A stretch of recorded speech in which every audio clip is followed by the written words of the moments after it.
So I agree with you. I think you can't help but participate in the dialogue of pop culture, even if you, even at its lowest base in advertising, even if you deride it. Sure. You know, I mean, I think that, you know, the irony that is in all these pieces and in the exhibition, I would hope that it kind of cuts both ways. Yeah. You know, not holding myself up above the, you know, the milieu, but, you know, rather, you know, recognizing my complicity in it and, you know, the wink complicity. Sure. Right. Sure. Right. So what was behind Wachovia? I mean, your decision to... Well, this piece, it came out of...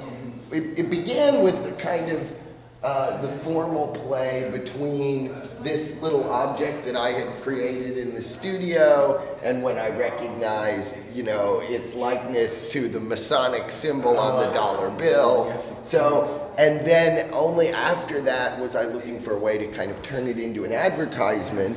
And, you know, I think that this graphic device of like the graffiti over the image, I'm surprised that you don't see that used in subway advertising more often, because, you know, subway advertisements inevitably get graffiti. Right. So why not, you know, plan in advance for that? I think a clever graphic designer would do that. Sometimes the greatest ideas are right under our nose. Sure.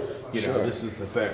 And I like the way you've taken the, you know, the hazard signal color of orange and put it there, but you've also allowed it to drip like blood.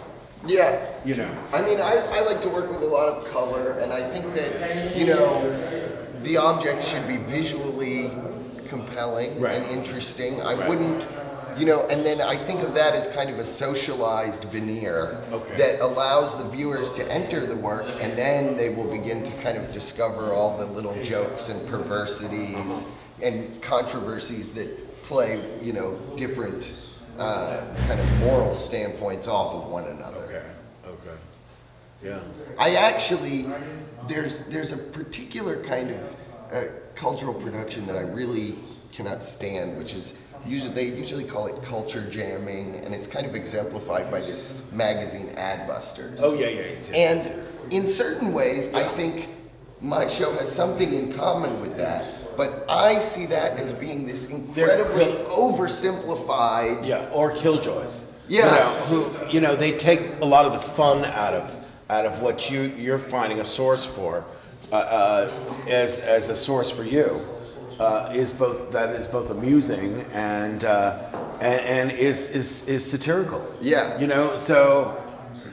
I mean, it really that particular mode of cultural critique that exemplifies, I think it comes out of Baudrillard, which is, but the solution to that is, you know, the idea that everything is a simulacra, that nothing is real, that we're taken over by corporate culture. Then their solution to that is to go live in the woods and keep a journal of your thoughts. Yeah. Which I think is totally absurd. You have to find out a way to operate within the culture and still maintain some sort of, you know, freedom of expression. Absolutely, yeah. Everything is illuminated, everything is eliminated, everything is eliminated. Yeah, I actually never read this book, but, you know, it's kind of like the icon for the Brooklyn, you know, intellectual book. Cerebral slackers. Right. Ride the L train. And this was just kind of a linguistic pun that I came up with. Yeah, that's right. And then this is... you know, my watermark, which you see on like internet images that they don't want you to reproduce. Right. So I kind of, you know, just drew this out and had a graphic designer turn it into something that I could superimpose over each one of these light boxes. Did you have to get permission from any of these companies in terms of borrowing logos? No, and I haven't gotten sued yet. Okay. So I just wonder if there's an infringement. I think we're doing okay. Yeah. Probably there is. Okay. Usually they don't really come after you until they see you're making a lot of money. Yeah. Then they might, you know.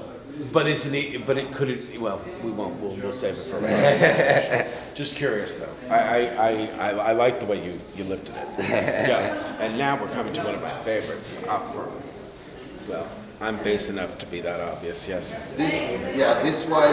This is a photograph I made originally as its own piece, and I had hoped that. Who is? Well, this is me here and my girlfriend, but Okay. But I had hoped that by exhibiting this photograph, you know, viewers would, when they step to it, they would kind of recognize this dynamic that takes place in so much of the art world, where the artist is expected to live in the gutter and report back on its conditions to the cultured elite. I think it's a very common exchange that goes on, like within the work of Nan Golden or Larry Clark, or you know, even back to Ouija. I think it's a very you know, it's a common convention. Therefore, the shooting up of the heroin. Sure, yeah. So I thought I would enact a very bohemian cliche, and then when people saw that, they would, you know, recognize their own, you know, participation in that system of exchange. But that's not what happened. People actually thought, oh, you know, here's an artist trying to be a bad boy. I thought I would, you know, by placing it in this advertisement, we recontextualize. And who's he? This is just a collector who I dragged in off the street. So, and he had a nice black suit. He was dressed well for the photograph.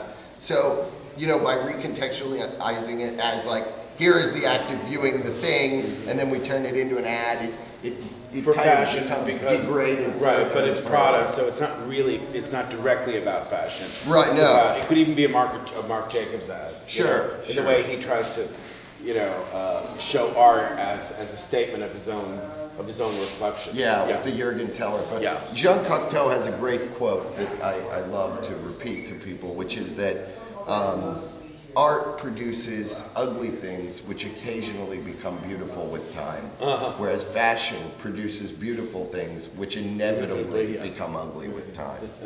This is one I shot in upstate. We dragged a big camera, 4x5 camera up there, set up, you know, this shot where we had a, you know, set me up on the tracks and kind of waiting for the train to come, and would shoot the photo, and then I'd jump off the tracks.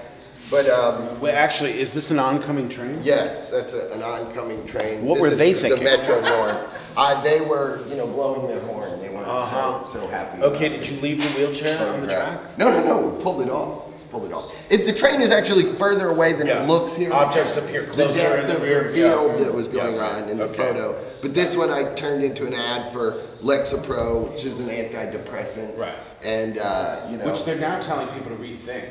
You know what, the antidepressant? Well, yeah. I mean, now the big movement is to reconsider your meds and switch, because you know there's switch to a different med. Just drop the meds. No. Well, some people are dropping them, but some people are. You know, the reality is that, you know, you need to find your medical space. Yeah, so that you can medicate yourself. But reasonable, but I mean, you know. But I think this one works very well for me, so I don't mind advertising for them. Well, there you go. You know? Yes, and I know you have plenty of it at home. Yeah.